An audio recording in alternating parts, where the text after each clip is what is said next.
প্রথম 11 সালে যখন হজ করতে গেলাম, নবীর রওজার পাশে যে আমি একটা হাত তুলছি, বুঝলেন? এভাবে আমরা মনাজাত করে না হাত তুলে, আমি মনে করছি নবীর রওজার পাশে, কত কবরের পাশে যায় 2 হাত তুলে দোয়া করলাম রে, আর আল্লাহ নবীর রওজার পাশে করা যাবে না? আমি দেওয়ালের সাইড দিতে লোক লোক করে হাত তুলছি। পুলিশের চোখ যে ওটি এইরকম, ভাই কোত্থেকে দৌড়ে আসে, আমার হাতের উপরে একটা লাঠি ঠাইছি দিয়ে বলে মান্য কুল্লু হারাম, মান্য। মানে আমার বুঝালো, হাত যদি তুলবার চাও কাবার মালিকের কাছে যাও, এই রওজার পাশে হাত তোলা জায়েজ নাই। আমি তখন মনে মনে করলাম, পুলিশ রে, তুই তো আমাকে চিনিস না রে, তুই 2 টাকার পুলিশ হয়ে আমার কাছে মান্য করলো হারাম, আমি কি মাল তুই জানিস? মনে মনে। আর আমার ইমান বলতেছে, বুঝলো, তুই যত বড়ই মহানা হো, তুই ভেজাল। কারণ বাংলাদেশে আসল আইনের ওয়াজ হয়, ভেজাল আইন দিয়ে রাষ্ট্র চলে, যার কারণে মানুষ অধিকাংশই ভেজাল হয়ে গেছে। জোরে কোন কথা ঠিক কি না? যদি কোরআন দিয়ে বাংলাদেশ চলতো, আমার মতো মৌলানা কোন জায়গায় হাত তোলা লাগবে, কোন জায়গায় যাবে না, আল্লাহ কোরআনই আমাকে আগে শিক্ষা দিত। জোরে কোন কথা ঠিক কি না? মদিনার পুলিশ জানে যেখানে সেখানে হাত তোলা যাবে, এই জন্য আমার উপর হাতের উপর লাঠি মারছি, হাসিলে তাই। যাই হোক, এক ধাক্কা খেয়ে মদিনার তেলের দোকানে গিয়ে বললাম, ভাই আসল জয়জলের তেল আছে? আসল। দোকানের মালিক আমার দিকে থেকে, কর্মচারী বলতেছে মান্য কুল্লু হারাম, এক মান্য কুল্লু হারাম পাচ্ছি রওজার পাশে দোকানে যে, দোকানের কর্মচারী মানলো ধাক্কা, ধাক্কা খেয়ে বার হয়ে আসলাম। একজনকে বললাম, ভাই আমি কি অপরাধ করলাম? ভাই আসল জয়তুনের তেলতাছি, আর আমার ধাক্কা দিয়ে বাড়ি ফেরত দিল। বলে, হুজুর এখানে তো নকলি নাই, তা আসল চাচ্ছেন কে? যখন আপনি আসল চাচ্ছেন, তখন দোকানদার মনে করছে আপনি ভেজাল দেশের লোক, আর ভেজাল দেশের লোক কোনো জায়গায় থাকলে আল্লাহর গজব আসতে পারে, আপনার গজব মনে করে বাড়ি ফেরত দিচ্ছে। আমি চিন্তা করলাম, এই মৌলানা যদি গজব হই, তাহলে আমাদের দেশের সাধারণ লোক কি? এই জন্যে শুধু কোরআনের অসহ্য হবে না, বাস্তবে আল্লাহর কোরআন অনুযায়ী আমাদের চলা লাগবে। ধরে কোন কথা ঠিক কি না? আর ছেলেদের চাইতে মেয়েদের মন একটু বেশি বেশি কি নরম না, আবেগী। আবেগী বোঝেন না? ভাই 2টা কান দিচ্ছে, বোন 1টা কান দিচ্ছে, 2 ভাই কানতেছে, আমি দেখছি, আমার নিজের দেখা, চোখ দিয়ে পানি পড়তেছে, গাল বয়ে পড়তেছে। বলে, ভাই তোমরা কবর খোঁড়বার যাও। দেখেন, বাপের কবর খোঁড়ার কথা বলতেছে, আর এক ভাই বলতেছে, ওই আর বাঁশ হাতে তোমরা বাঁশ কাটবার যাও। কাজও করতেছে, কান দিচ্ছে, আর বোন এসে করে বাপের লাশের কাছে বসে, আমার বাবা মইরা গেছে রে, মরার আগে খাট দিবার ছিল, সে খাট আমাকে দিবি কে, আমার বাবা মইরা গেছে রে। আপনার বলেন তো, এটা কিসের কান্দন? বড় ভাই এসে বলতেছে, পাগলি কান্দিস না, যে খাট বাবা দিবার চাইছিল সেই খাট আমি তো কিনে দেবো রে, কান্দিস না, বাবা ঋণের মধ্যে রাখিস না রে, ঋণের মধ্যে রাখিস না। তখন এই কান্দা বন্ধ করে কিছুক্ষণ পরে শয়তান বলতে থেকে, রে বড় ভাই যে খাট দেবার চাইলো কিন্তু ল্যাপতো সব। তখন আবার আমার বাবা মইরা গেছে রে, মরার আগে খাট দিবার চাইছিল, সেই খাট বড় ভাই দিবি, কিন্তু ল্যাপতো সব দিবি কে, আমার বাবা মইরা গেছে রে। ছোট ভাই এসে বলতেছে, কান্দিস না, ল্যাপতো খানি দেবো। সাইডে যা বলতেছে, মানুষ বুড়া হলে মরবি, বুড়া হলে মরবি। আপনারা কি মনে করেন বাপ মাকে ছেলেরা দয়া করে না? জোরে করে কি করে না? কিন্তু তারা পাওয়ার আশা করে না, তারা বাপ মাকে জান্নাতে দেওয়ার আশা করে। আর এই মেয়েরা কতগুলো, তাই বলে সবাই না। আমার দয়াল বাবার দরবারেতে কেউ ফিরে না খালি হাতে। কয়দিন পরে শুরু হবি, ট্রাকে ট্রাকে গরু যাবি। জোরে কোন কথা ঠিক কি না? কোথায় যাবে দয়াল বাবা? আমার এলাকার এক ট্রাক আর বলেছিলাম, বাবা কোথায় যাচ্ছেন? হুজুর দোয়া করবেন হুজুর, বাবার দরবারে যাচ্ছি। তোর কি বাপ মা নাই? লুঙ্গি আপনার চোখ নাই, লুঙ্গি আমার মাথায়, তো পরনের লুঙ্গি মাথায় কেন? বলে সোয়াবের আশায় হুজুর, সোয়াবের আশায় হুজুর, আমি এসব পড়িনি হুজুর, কিন্তু বরাতের নামাজ পড়তেছি হুজুর। কি আরে পাগলা, লুঙ্গি পরা হলো ফরজ আর পাগড়ি পরা হলো সুন্নত। ফরজ বাদ দিয়ে সুন্নত আদায় করলে ওই সুন্নত কখনোই কবুল হবে না। এশা মাগরিবের নামাজ হলো ফরজ, সেই নামাজ বাদ দিয়ে তুমি বরাতের নামাজ পড়তেছো এই লুঙ্গি খুলিয়া মাথার পাগড়ি পরার মতো ধরে কথা হইতে না। ঈমান গ্রহণ করার পরে আল্লাহর সঙ্গে সম্পর্ক রাখতে গেলে 1 নম্বর হলো নামাজ। ওর কারণে 1 নম্বর কি? সবাই বলতে হবে। এই নামাজটা কোন ইবাদত? খালি ফরজ না, হজ বুড়া বয়সে করলেও হয়। একটা লোক, আমার এলাকার যত মানুষ হজ করবার যায় সব বুড়া বয়সে যায়। কোন বয়সে যায়? কে দাদা বুড়া বয়সে কেন? হজ কেবল ফরজ হচ্ছে কেন? না ভাই, আগে হচ্ছিল কিন্তু করিনি। হজ করে আসে কোনো পাপ করা যাবি তাই? এই জন্য শেষ বয়সে যাচ্ছি, মন চাইলেও যেন পাপ করবার না পারি। ওই যাওয়ার সময় সব জমি বেটাক দিছে, বেটিক ফাঁকি দিছে। হজ করে আসার পাপ করবি না তো, আগেই করিছে সব জমি বেটাক দিয়ে বেটিক ফাঁকি দিয়ে ওই যায়। ওই যে শয়তানের পাথর মারার সময় বলছে এক ঠ্যাঙের উপর ভর দিয়ে 2 কান্দ দিয়ে ফেরেশতা বলে, আল্লাহ এই শয়তান কাক পাথর মারতেছে? এই শয়তান কাক পাথর মারে? আমরা দুনিয়া বাংলাদেশে দেখাচ্ছি এই শয়তান সব জমি বেটাক দিছে। বাম কান্দের ফেরেশতা লিখছে পুরা শয়তান। এই বাম কান্দের ফেরেশতা আছে না, কথা বল না কেন?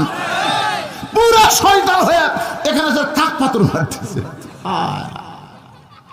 কি হয় না? এরা এত রাত্রের ছোট ছোট বাচ্চা বাহিরে চিল্লাচিল্লি করে, এরা কোথা থেকে বাড়ালো রে? আপনারা কোন এরা কি মাটি ফেটা বাড়াছে?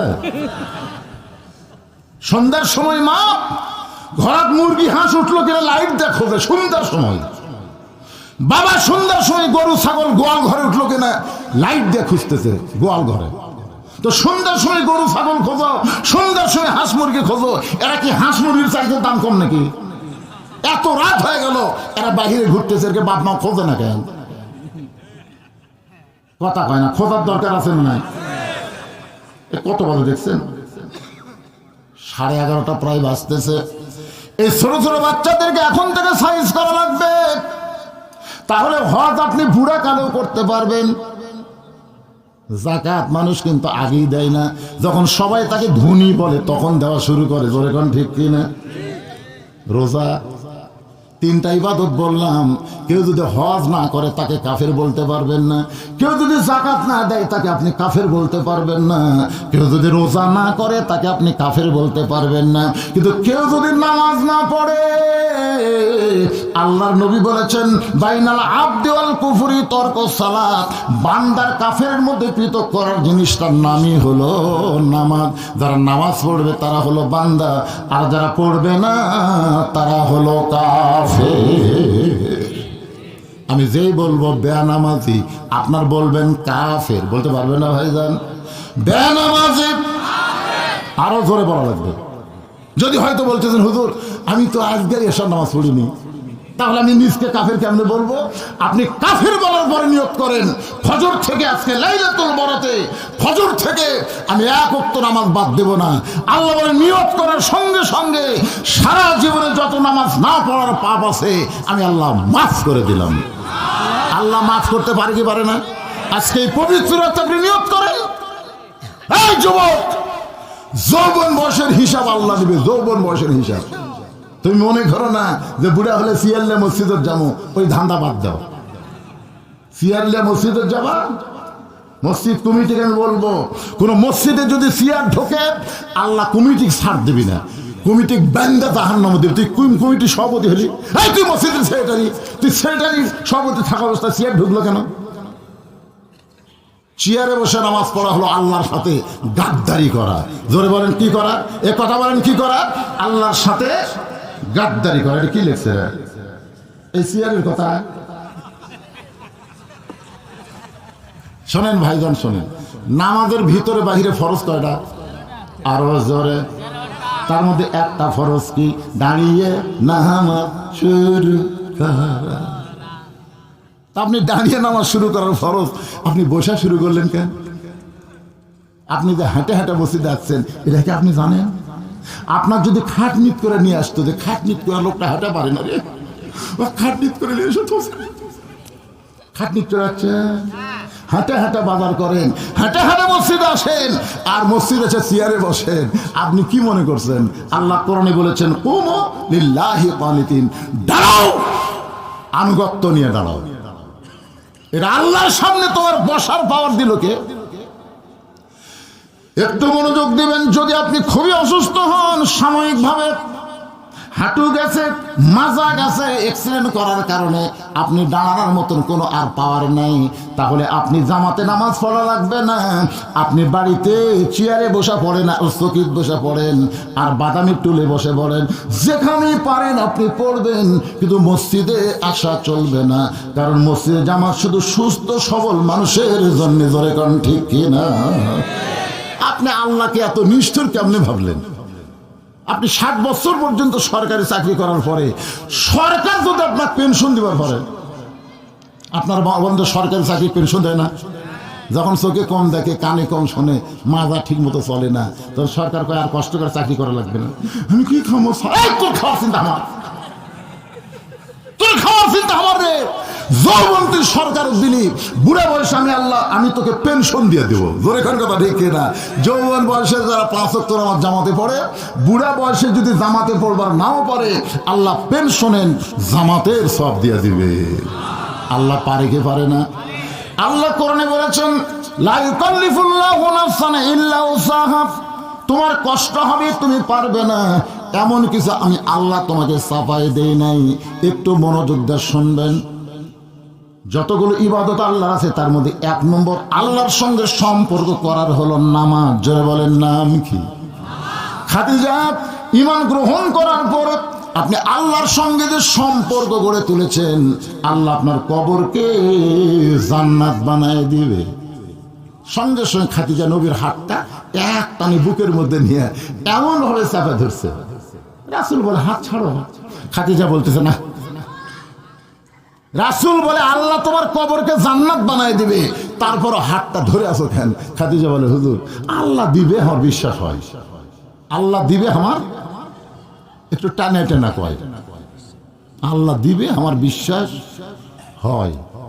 কিন্তু যদি আপনার কাছে কিছু চাই, সঙ্গে সঙ্গে নবী 3 বার বললেন নাউজুবিল্লাহ। এই শোনেন, খেয়াল করেন, 3 বার নবী বললেন নাউজুবিল্লাহ, নাউজুবিল্লাহ, নাউজুবিল্লাহ। কয়বার নাউজুবিল্লাহ মানুষ কখন কয়? সুবহানাল্লাহ কখন কয়? আলহামদুলিল্লাহ কখন কয়? ইন্না লিল্লাহ কখন কয়? এগুলা কিন্তু আমাদের জানা দরকার। জোরে কোন কথা ঠিক ছিল? আমার এক দাদা ছিল, এখন মরে গেছে। কোনো মানুষ মরলেই আমার দাদা বলতো আলহামদুলিল্লাহ, আলহামদুলিল্লাহ। আমি বললাম কে দাদা, বুড়া হওয়ার কারণে কি হুঁশ গেল? না ভাই, 2 মাস হলে কেউ মরেনি ভাই, আজকে মরার খবর পাই খুশি হচ্ছি ভাই। কারণ একটা মানুষ মরলে আমি 3টা দাওয়াত পাই, কারণ আমি আল্লাহর কোরআন খতম দিয়ে খাই। এলাকার কোরআন পড়ার মানুষই না। আমরা 10 জন এই 4 পাড়া বাটালিছি, কেউ মরলি আমরা, কেউ মরলি আমরা। ওরা 10 জন, ওরা কয়জন? 10 জন। মানুষ মরলে কয় আলহামদুলিল্লাহ। রে এই মাদ্রাসায় যারা পাগড়ি ফেলো, এরা কার সওয়াল রে? সভাপতি সাহেবের বেটা আছে, পাগড়ির মধ্যে নেই, মাদ্রাসাতে নেই। যাক আলহামদুলিল্লাহ, একটা সভাপতি পাইলাম আজকে এই 2025 সালে, যে সভাপতির বেটা মাদ্রাসাত আছে। প্রধান অতিথির বেটা পাবেন না, কোন নেতার বেটা মাদ্রাসাত পাবেন না। যারাই করবে গরিবের সন্তান, ফেতরা খা, জাকাত খা, চাঁদা খা, খাইয়া বলবি জোর গলায় কথা বলবার পারবি না। কথা বললে কেসের কবি করে আমার সামনার পোশাক খেয়ে আমার বিরুদ্ধে হতো মারতেছ। মানে ফ্যাক্টরি এমন দুর্বল করে দিয়েছে, কথা বললে টুটি ধরবার চাই। 15.5 বছর আলেমরা হক কথা বলার সাথে সাথে মুখের সামনে থেকে মাইক কাটে নেওয়া হচ্ছে। ধরে কোন কথা ঠিক কিনা? সাফায়ের একটা হারুন বার আছে, হারুন এই সারা বলে বিএনপি করে, ওই আবল তাবল বক্তিছে, মিজানুর রহমান আজারের বিরুদ্ধে আবল তাবল বক্তিছে। আরে পাগলা, তোমরা বিএনপির যত নেতা আছো সমস্ত নেতা যদি এক ময়দানে যাও আর আজহারি যদি একলা এক ময়দানে যায়, তোমাদের কর্মীকে তোমরা খুঁজে পাবা না, সব আজহারির মাহফিলে চলে আসবে। ধরে কোন কথা ঠিক কি না?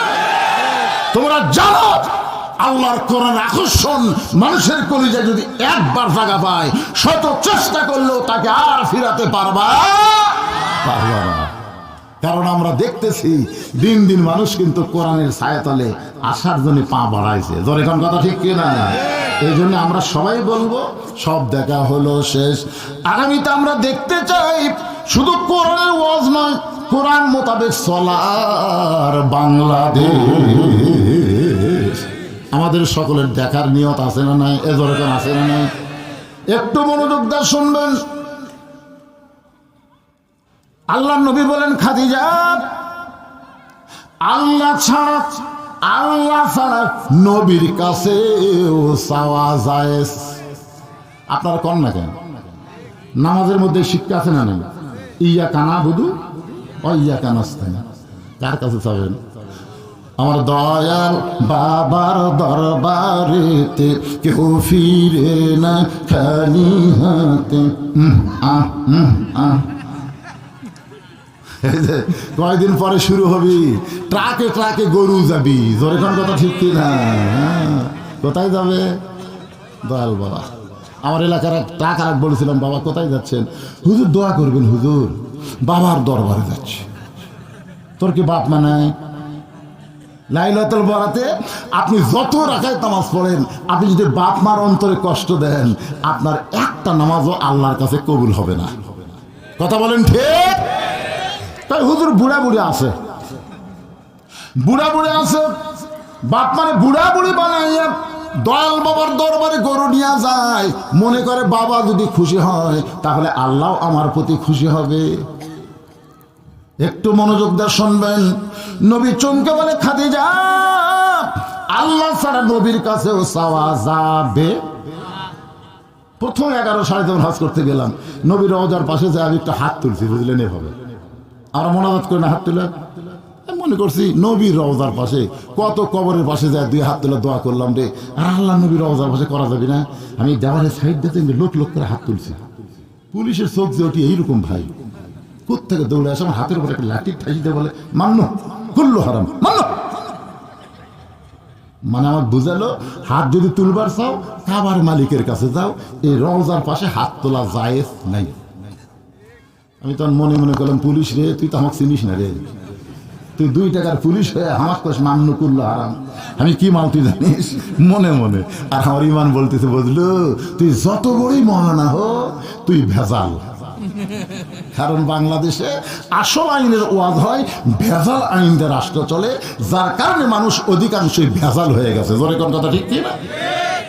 যদি কোরআন দিয়ে বাংলাদেশ চলতো, আমার মতন মৌলানা কোন জায়গায় হাত তোলা লাগবে, কোন জায়গায় যাবে না, আল্লাহ কোরআনই আমাকে আগে শিক্ষা দিত। ধরে কোন কথা ঠিক কি না?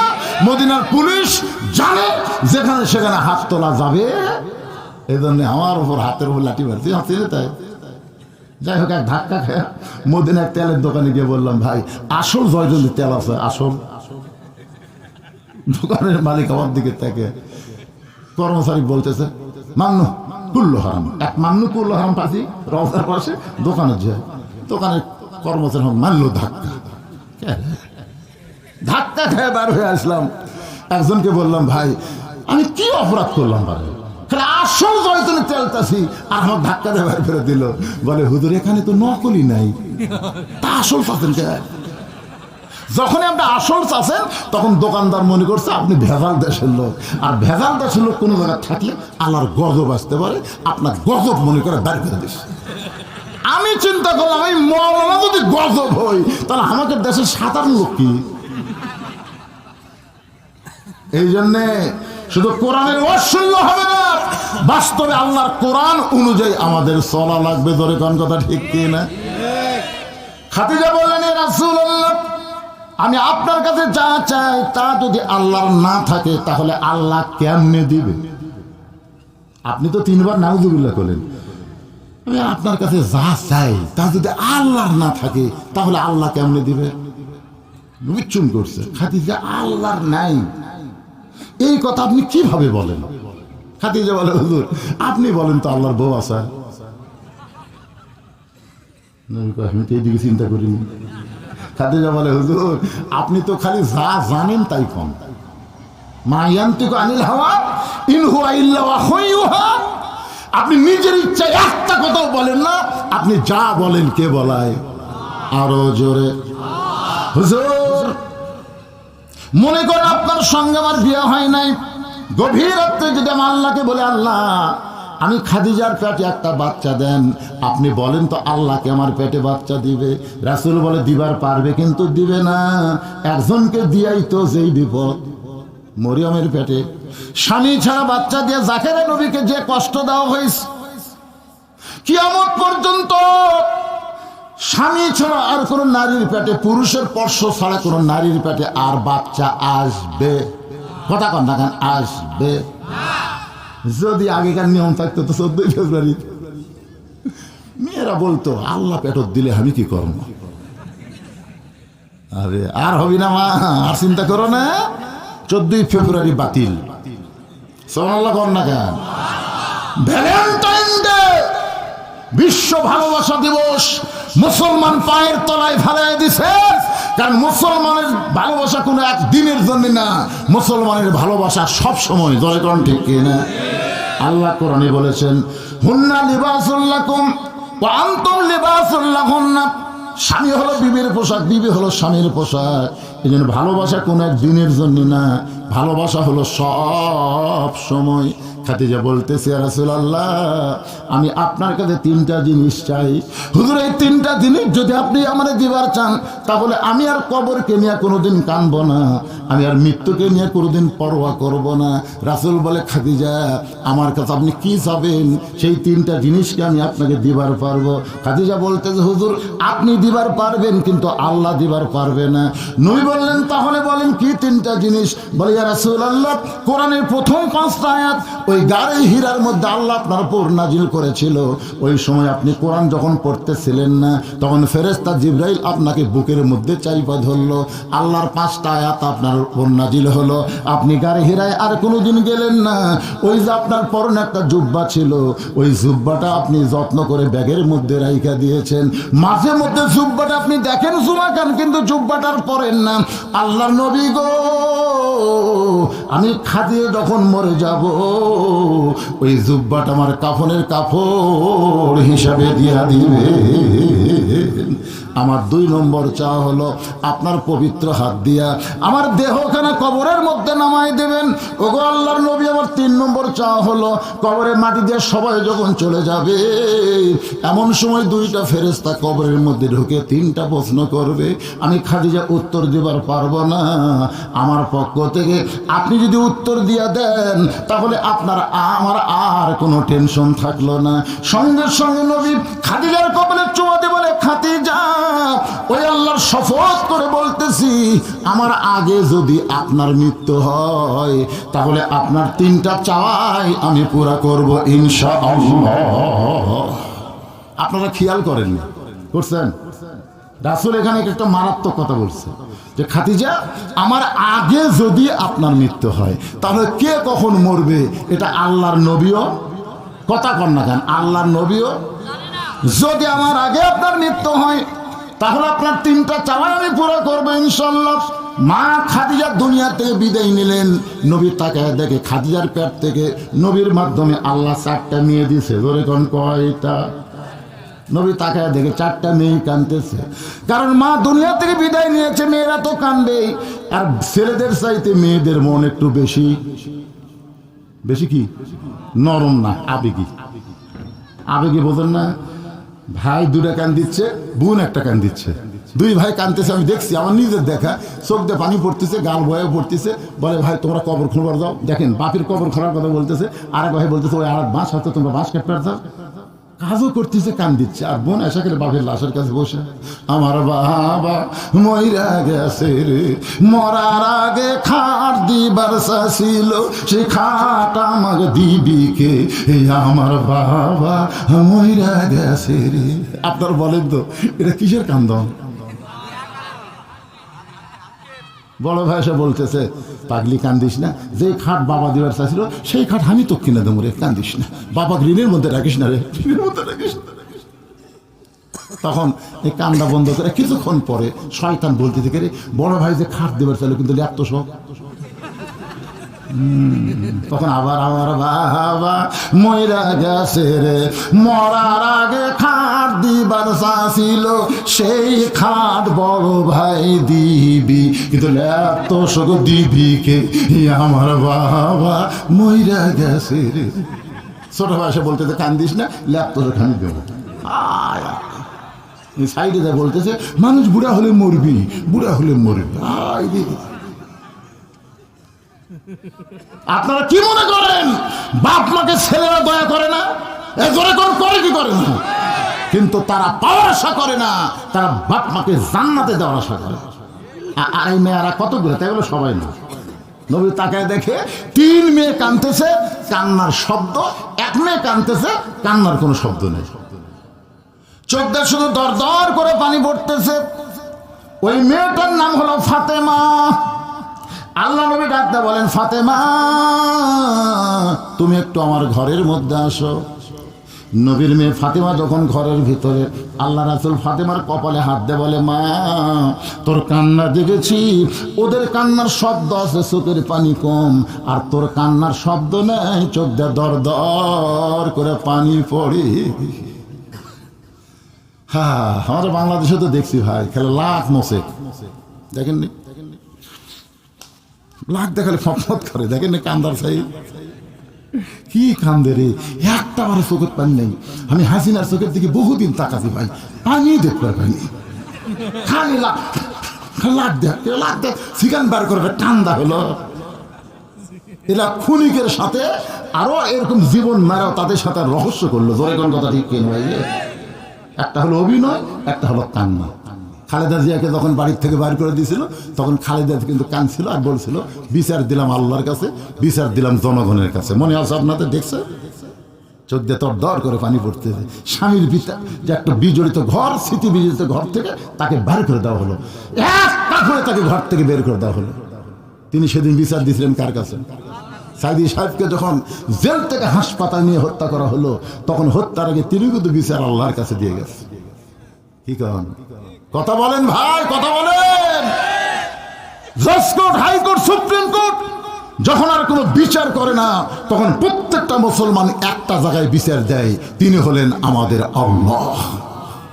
তোর বিচার আল্লাহ করবি রে, তোর বিচার আল্লাহ করবি, ঠিক কিনা? কথা কর না কেন? আল্লাহ করেনি, করেনি। আল্লাহর মেয়ের দুনিয়ার বের ওরে কেরামত, এমন জায়গায় মারবে আল্লাহ, করতে পারবা না কোনো মেরা মত। আল্লাহ ধরে না, ধরে না, ধরে না, কিন্তু ধরলে আমার আল্লাহ ছাড়ে না। নবী বললেন, ফাতেমা তোমার মা দুনিয়া থেকে বিদায় নেওয়ার আগে আমাকে ওসিয়ত করে গেছে 2টা। জোরে বলেন কয়টা? 1 নম্বর ওসিয়ত হলো, তোমার মাকে তুমি একাই গোসল করার লাগবে, তোমার মাকে তুমি একাই গোসল করার লাগবে। ফাতেমা বলে, বাবা আমার আরো 3টা বোন আছে, ওই 3টা বোন যদি আমাকে সহযোগিতা করতে চাই। নবী বললেন, ফাতেমা কারো সহযোগিতা নেওয়া চলবে না, তোমার মা শুধু বলেছে আমার কানে কানে, আমার ফাতেমা যেন একা একাই আমাকে গোসল করায় দেয়। নবী বললেন, ফাতেমা 2 নম্বর ওসিয়ত হলো, তোমার মাকে একা একাই তোমাকে কাফনের কাপড় পরাতে হবে, তোমার অন্য 3টা বোনকে তুমি সঙ্গে নিবার পারবা না, শুধু তোমার মাকে তুমি একা একাই কাফনের কাপড় পরাবা, একা একাই গোসল করায় দিবা, একা একাই কাফনের কাপড় পরায় দিবা। ফাতেমা বলে, বাবা আমার আরো 3টা বোন, ওরা যদি সঙ্গে না নেই তাহলে ওরা তো মন খারাপ করবে। রাসূল বলে, ফাতেমা কে কি মনে করলো সেইটা বড় কথা না, ওসিয়ত পূরণ করা হলো আজ। তাহলে আপনারা কি বুঝলেন? মরার আগে ওসিয়ত করা যায় আছে না নাই? যেরকম আছে না নাই? হালাল ওসিয়ত করা লাগবে। আর এরকম বলবেন না, মরার পরে আমার পাশার মধ্যে বাঁশ দিয়ে রাস্তা দিয়ে থুস, ওটা ওসিয়ত না। ওসিয়ত হালাল হওয়া লাগবে। সারা জীবন সুদ খাতে, ঘুষ খাতে, মরার পরে মানুষকে আবার জেলত দিবি, এরকম শয়তান আছে না নাই? কথা কন না কেন ভাইরে? আপনি ওসিয়ত করবেন যে আমি মরে গেলে কোনো বেনামাজি যেন আমার কবর না খোঁড়ে। আপনি ওসিয়ত করেন, পারবেন না? আপনার মসজিদের সামনে কাতারে 5 জন মুসল্লিকে 5 বিশন 1 লাখ টাকা দিবেন, আপনার টাকার অভাব। দুনিয়ার যে বাড়ি থাকতে পারবেন না সেই বাড়ি যদি কোটি টাকা দিয়ে করেন, যেই কবরে 50,000 বছর থাকা লাগবে সেই কবর খোঁড়ার জন্য আপনি 1 লাখ টাকা খরচ করে পারবেন না? এই তোর সামনে কাতারের মুসল্লি, তোর 1 নম্বর মুসল্লি, আজান দেওয়ার সঙ্গে সঙ্গে 10 বছর তোদের দেখতেছি তোরা তকবীরের সাথে নামাজ পড়িস। আমি মরে গেলে ভাই এই 20,000 করে হাদিয়া দিলাম, হাদিয়া রে আমার কবরটা খুলে দিবি, আর আগে যদি মরিস মাপ পাবি, অসুবিধা কি? মসজিদের মুয়াজ্জিনকে 30,000 টাকা দিয়ে বলবেন, মুয়াজ্জিন সাহেব আমি মরে গেলে আপনি আমারে গোসল করায় দিবেন। আল্লাহ নবী বলেছেন ওই ব্যক্তির চাইতে উত্তম কোনো ব্যক্তি নাই যেই ব্যক্তি মানুষকে নামাজের জন্য আহ্বান করে, তার মাথা সবার চাইতে উপরে থাকবে, নূরের একটা টুপি আল্লাহ তাআলা কুদরতে হাত দিয়া পরায় দিবে। ওই মহান ব্যক্তির নাম হলো মুয়াজ্জিন। কি ওসিয়ত করা যাবে না? আর আমরা কি মরার সাথে সাথে ওরাই 5 জন যা বলতেছে, ভাই আপনার তো বাপ মরলো, আমরা কবর খুঁড়ো যাচ্ছি, 5 প্যাকেট সিগারেট দেন ভাই। তো কি করবি, বিপদে পড়ে 5 প্যাকেট সিগারেট দিছে, আর ওটি থেকে জ্বলানো শুরু করছে। সিগারেট পাই আর বসা থাকে মরদেরা। একজন কবর খুঁড়তেছে, উইও টানতেছে, একজন মাটি তুলতেছে, উইও টানতেছে, একজন সমান করতেছে, উইও টানতেছে, একজন দেখা দিচ্ছে দাগ করে, উইও টানতেছে। 5টা সিগারেট যদি এই সামান্য জায়গার মধ্যে টানা শুরু হয়ে যায়, আপনার বলেন তো ফেরেশতা আশেপাশে থাকতি? একটা ফেরেশতা গোরস্থানের নাই, সব রাস্তাত খাওয়ায় আছে। আল্লাহকে কেড়ে ফেরেশতা কবরস্থান মধ্যে রাস্তাত কেন? আল্লাহ যে বিড়ি খাওয়া খাচ্ছে, আল্লাহ এই দুর্গন্ধ তো ফেরেশতারা সহ্য করতে পারে না। এমন বিড়ি খাওয়া খাচ্ছে, দেখবেন যে লোকটা বিড়ি খায় আর বালিশত নাক দিবেন, বালিশ গন্ধ, আর পাঞ্জাবি থাক দিবেন, পাঞ্জাবি গন্ধ, আর টুপি থাক দিবেন, টুপি গন্ধ, ওই যে ঘর থাকে ওই ঘরও দুর্গন্ধ। জোরে করে কথা ঠিক কিনা? এখন 5 জন কবর খন্নে আলা 1 প্যাকেট করে 5 প্যাকেট সিগারেট যদি গোরস্থানত খায়, ওটা গোটা গোরস্থানের কবরের মাটি পর্যন্ত বিড়ি বিড়ি গন্ধ। জোরে কোন কথা ঠিক কিনা? কবরত মাটি দিয়ে সবাই চলে যাচ্ছে, মন